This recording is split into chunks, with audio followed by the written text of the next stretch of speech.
జగ్గారెడ్డి గారికి civil supplies మ్యాటర్లో జరుగుతున్నటువంటి అంశం మీద వారికి ఏం అవగాహన ఉంది? మీరు నేను చేసినటువంటి ఆరోపణలు, నేను సంధించినటువంటి ప్రశ్నలకు సమాధానం మీరు చెప్పాలి. నేను ఒక ప్రజాప్రతినిధిగా, భారతీయ జనతా పార్టీ శాసనసభ పక్ష నేతగా ఆధారంతో సహా నేను చాలా అంశాలని, చాలా ప్రశ్నలని సంధించి దాంట్లో జరుగుతున్నటువంటి అవకతవకలు వెలికితీస్తే వాటిని సరిచేస్తామనో లేకుంటే వారి మీద చర్యలు తీసుకుంటామనో చెప్పాల్సినటువంటి మీరు భుజాలు తడుముకుంటూ మీరే అవినీతి చేసినట్టుగా ముఖం చాటేస్తూ మీరు చేసినటువంటి పోలీస్ కంప్లైంట్ల ద్వారానో లేక అధికారులతో స్టేట్మెంట్ ఇవ్వడం వల్లనో సమస్య పరిష్కారం కాదు అని నేను తెలియజేస్తా ఉన్నాను. మంత్రి గారు, మీరు ఏ రోజు చేస్తే ఆ రోజు చర్చకు సిద్ధం. నేను దానికి ముందు ఒక 4-5 అంశాలు నేను మీ దృష్టికి తీసుకొస్తా ఉన్నా. మొన్న మీరు ఇచ్చినటువంటి టెండర్స్ డేటెడ్ 25 జనవరి 2024 25 జనవరి 2024 రోజు మీరు ఫస్ట్ ఒక కమిటీ వేశారు. ఆ కమిటీలో ఏ రకమైనటువంటి GOMS నంబర్ 1 25 జనవరి 2024 రోజు ఒక జీవో తీసి మీరు ఏం చెప్పారు? మొత్తం దీంట్లో principal secretary of the government planning department చైర్మన్గా ఉండి మెంబర్స్ ఎవరెవరు ఉండాలి, 5 మెంబర్సు. ఈ కమిటీ ఏమేమి మొడాలిటీస్ ఫాలో చేయాలనో దీంట్లో చాలా స్పష్టంగా గైడ్ లైన్ వేసి ఒక కమిటీ వేసి దానికి టెండర్ ప్రాసెస్ చేయాలని చెప్పేసి మీరు చెప్పారు. అదే రోజు మీరు గ్లోబల్ టెండర్ ప్రకటన చేశారు. సేమ్ డే గ్లోబల్ టెండర్ ప్రకటన చేశారు. అదే రోజు మీరు కమిటీ ఎగ్జిక్యూటివ్ చేసి మొడాలిటీస్ ఫామ్ చేసి 5 మెంబర్స్ వేసి ఈ మెంబర్స్ కూర్చొని దాని మీద గైడ్ లైన్స్ ప్రిపేర్ చేసి దానికంటూ సమయం అంటూ ఉంటుంది కదా.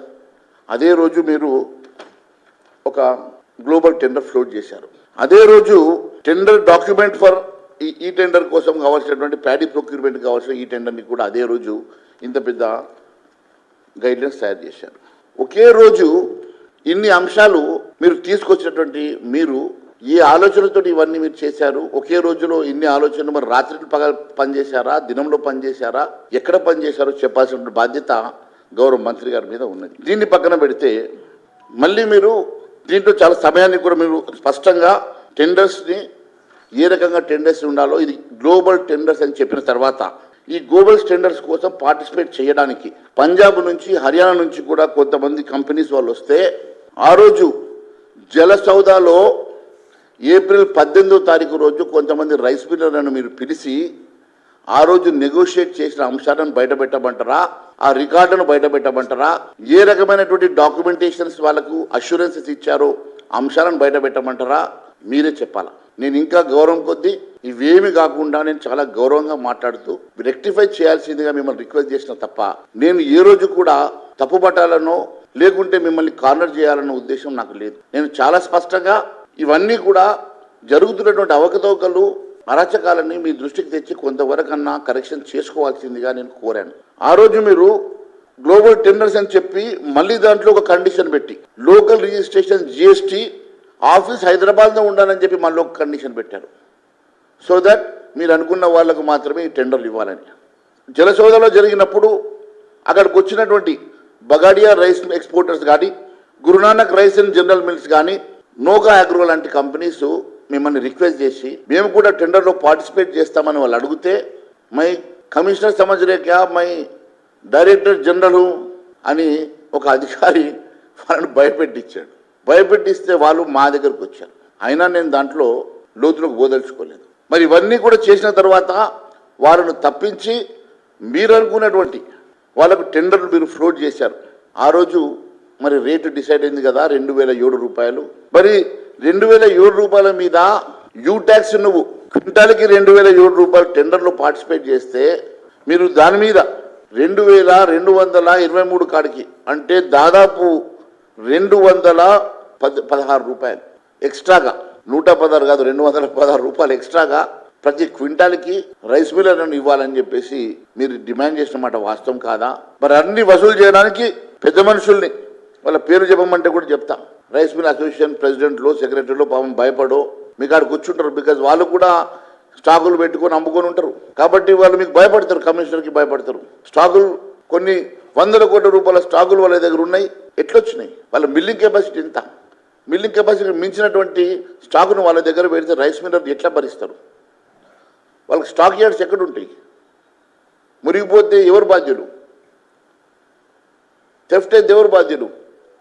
మరి వాళ్ళు ఏం చేయమంటారు వాళ్ళందరినీ కూడా మీరు రైస్ మిల్లర్ని మీ దగ్గర గూడెం లేకనో లేకుంటే ఇమీడియట్గా దాన్ని మీరు అమ్ముకోలేకనో వాళ్ళ మీద పెట్టి ఈరోజు వాళ్ళ దగ్గర నుంచి మళ్ళీ మాకు బియ్యం అవసరం లేదు, డబ్బులు కావాలా?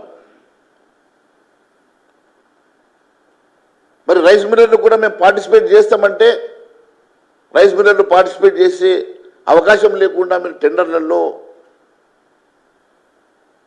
రకరకాల కండిషన్లు పెట్టి వాళ్ళని పార్టిసిపేట్ చేయకుండా చేసారు. బియ్యం ఇస్తామంటే బియ్యం వద్దంటారు. బియ్యం వద్దని చెప్పి బియ్యం బదులు మాకు డబ్బులు కావాలంటారు. డబ్బులు మళ్ళీ మీరే 2007 రూపాయలు డిసైడ్ చేస్తారు. మళ్ళీ వాటిని మీరే 2223 రూపాయలు మీరే డిసైడ్ చేస్తారు. ఈ రకంగా వారిని ఇబ్బంది పెట్టి భయపెట్టి మీరు జల సౌదాలో చేసినటువంటి వాళ్లకు మీకు 6 నెలల అవకాశం ఇస్తాం. ముఖ్యంగా గత 3-4 రోజుల నుంచి ఒక అధికార పార్టీ మీద, ఇప్పుడున్న కాంగ్రెస్ అధికార పార్టీ మీద ప్రతిపక్ష పార్టీగా ప్రతి పార్టీ కూడా ఏదో ఒక బురద జల్లాలని ఒక ప్రయత్నం చేస్తూ ఉంటుంది, సహజంగా జరుగుతుంటాయి. అయితే కొన్ని నిజాలు ఉంటే, కొన్ని వాస్తవానికి జరిగినప్పుడు మాట్లాడే ప్రతిపక్ష పార్టీలు ఉంటే, ఏమీ లేకున్నా ఏదో ఒకటి మాట్లాడి బురద జల్లాలి అనే ఒక ప్రయోగం కూడా కొంత నాయకులు ఉంటారు. ప్రతిపక్ష పార్టీలను డిఫరెంట్ 2 రకాలుగా ఉంటారు. ఒకటేమో ఏమి లేకున్నా ఉన్నట్టుగా మాట్లాడి బట్టగాల్చి ముఖం మీద ఒకటి వేసేయడము, లేదా ఏదన్నా జరగరాని ఒక చిన్నగా ఏదో ఒకటి చిన్నగా జరిగితే దాన్ని పెద్దగా చేయడం, ఇది ప్రతిపక్ష పార్టీల యొక్క నైజం.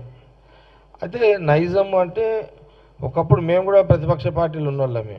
అందుకే నేను ఏమన్నా 2-3 రకాలుగా ఉంటారు ఇలా. ఒక రకమేమో జరగలేనిది జరిగినట్టుగా చెప్పడము, ఇంకోటి ఏమో జరిగినట్టుగా ఊహించుకొని చెప్పడము, తప్పు జరిగినట్టుగా ఊహించుకొని చెప్పడము, ఇంకోటి జరిగితే జరిగిందని చెప్పడం. గతంలో మేము జరిగినవి చెప్తుంటే కాంగ్రెస్ పార్టీ. ఇప్పుడు ప్రస్తుతానికి మన BJP floor leader Maheshwar Reddy మా ఉత్తమ్ కుమార్ రెడ్డి గారి మంత్రి గారి మీద ఇప్పుడు బట్టగాల్చి కార్యక్రమం పెట్టింది. ఇప్పుడు సరే, అనుమానాలు ప్రతిపక్ష నాయకుడిగా, ఫ్లోర్ లీడర్గా, బీజేపీగా ఆయనకు అనుమానాలు రావద్దు, లేకపోతే ఆయన మాట్లాడవద్దు, లేకపోతే ఆయన బట్టగాల్చి మీద వేయొద్దు అని మేమేం అంటలేము. అది కానీ కొంత తెలంగాణ రైతులను కన్విన్స్ చేయడము, తెలంగాణ ప్రజలను కన్విన్స్ చేసే స్టేట్మెంట్లు వస్తున్నాయి. కాబట్టి కొంత పార్టీ పరంగా కొంత సరే, ఇది ప్రభుత్వము. నేను ఈరోజు ప్రెస్ మీట్లో ముఖ్యంగా రావడానికి కూడా కారణం ఏంటంటే, ఉత్తమ్ కుమార్ రెడ్డి మినిస్టర్ గారే కొంత నేను మన మహేశ్వర్ రెడ్డి ఏదైతే బట్టగాలు చేస్తున్నాడు నా మీద, మరి ఒకసారి పార్టీ పరంగా వర్కింగ్ ప్రెసిడెంట్గా నువ్వు కూడా మాట్లాడితే బాగుంటుంది అని ఉత్తమ్ కుమార్ రెడ్డి మినిస్టర్ గారు నాకు చెప్పడం జరిగింది. అందుకోసమని నేను ఈ యొక్క ప్రెస్ మీట్లో ప్రధానంగా ఇప్పుడు ఒక విషయం క్లియరు, చాలా స్పష్టంగా కాంగ్రెస్ గవర్నమెంటు అక్కడ సీఎం రేవంత్ రెడ్డి గారు కానివ్వండి, ఈ క్యాబినెట్లో ఉత్తమ్ కుమార్ రెడ్డికి శాఖపరమైన ఈ అంశాలు కానివ్వండి, ఇప్పుడు ప్రధానంగా ఏంది, ఇప్పుడు ప్రభుత్వము కాంగ్రెస్ గవర్నమెంట్ వచ్చిన కాడి నుంచి వర్షాలు పడ్డాయి, ధాన్యం తడిసింది. ఇది సహజంగా ఇమ్మీడియట్లీ ప్రభుత్వాలు స్పందిస్తే రైతులు హ్యాపీగా ఫీల్ అవుతారు. లేటుగా స్పందిస్తే కొంత రైతులు అన్హ్యాపీగా ఫీల్ అవుతారు. పంటలో కూడా పండిన ధాన్యాన్ని కూడా వంకలు పెడితే దానివల్ల కూడా రైతులు ఇబ్బంది పడతారు. కానీ ఇక్కడ కాంగ్రెస్ గవర్నమెంటు ఇప్పుడు సరే, ఇప్పుడు దీని మీద కొంత ఇప్పుడు తడిసిన ధాన్యం మీద ఇప్పుడు రంగు మారిన మొలకెత్తిన అన్ని రకాల ధాన్యాన్ని కూడా ప్రభుత్వము మద్దతు ధర ఇచ్చే కొనుగోలు చేస్తుంది. ఇది ఆల్రెడీ చాలా సందర్భాల్లో సీఎం రేవంత్ రెడ్డి, ఉత్తమ్ కుమార్ రెడ్డి గారు చెప్పడం కూడా జరిగింది. చెప్తూనే ఉన్నాడు కదా. ఆల్రెడీ నేను చెక్ చేసిన, నా నియోజకవర్గానికి ఫోన్ చేసిన ఇంత మొదలే, ఏంది ఏమన్నా మరి ఇక్కడ బీజేపీ మహేశ్వర్ రెడ్డి కొంత ఏదో ఏదో కొంపలు మూలిపోయిందని చెప్పి రోజు ఆవేదన వ్యక్తం చేస్తుండే. ఏది నిజం ఏది అబద్ధమో చెక్ చేస్తే మా దగ్గర మా బ్లాక్ ప్రెసిడెంట్ రామరెడ్డిని ఫోన్ చేస్తే, లేదు వారం రోజు రంగు మారిన మొలకెత్తిన విత్తనాలు కూడా ఆ ధాన్యాన్ని కూడా తీసుకుంటున్నారు, ఇబ్బంది లేదు, పేమెంట్లు ఏందని కూడా అడిగిన. 1 వీక్ 10 డేస్లో పేమెంట్లు కూడా వస్తున్నాయని కూడా చెప్పిండు. అది క్లియర్. అదిగా ఇప్పుడు నేను చెక్ చేసే ప్రెస్కి వచ్చిన అనమాట, విన్నారా. అట్లాగే అదే 1 వీక్ 10 డేస్లో పేమెంట్ కూడా వస్తుంది రైతులకు, ఇబ్బంది లేదు. ఇప్పుడు వర్షము రావాలి, వర్షాలు పడాలి, అట్లానే ధాన్యము చెడిపోవద్దు, రైతులు నష్టపోవద్దు. ఇది అధికార పార్టీలో ఉన్న కాంగ్రెస్ పార్టీ నాయకులము మా ప్రభుత్వం కోరుకునేది అదే. జనరల్ ఎవరమైనా అదే కోరుకుంటాం మనుషులం. కాబట్టి అదొకటి మీ గాంధీ భవన్ మీడియా ద్వారా కొంత క్లారిటీ ఇవ్వడం, ప్రభుత్వం ఒక పాలసీ కరెక్ట్గానే పనిచేస్తుంది కాంగ్రెస్ గవర్నమెంట్ అన్నదాన్ని చెప్పడం జరుగుతుంది. అనవసరంగా మరి ఉత్తమ్ కుమార్ రెడ్డి గారిని మరి ఆయన మంత్రి పని ఆయన పనులు ఆయన చేస్తున్నాడు. ఎందుకు ఈ బురద జల్లే కార్యక్రమం మరి ఆయన ఎందుకు ఇబ్బంది పెట్టాలని డిజైన్ చేసింది బీజేపీ వాళ్ళు అనేది నాకు అర్థం అవుతలేదు.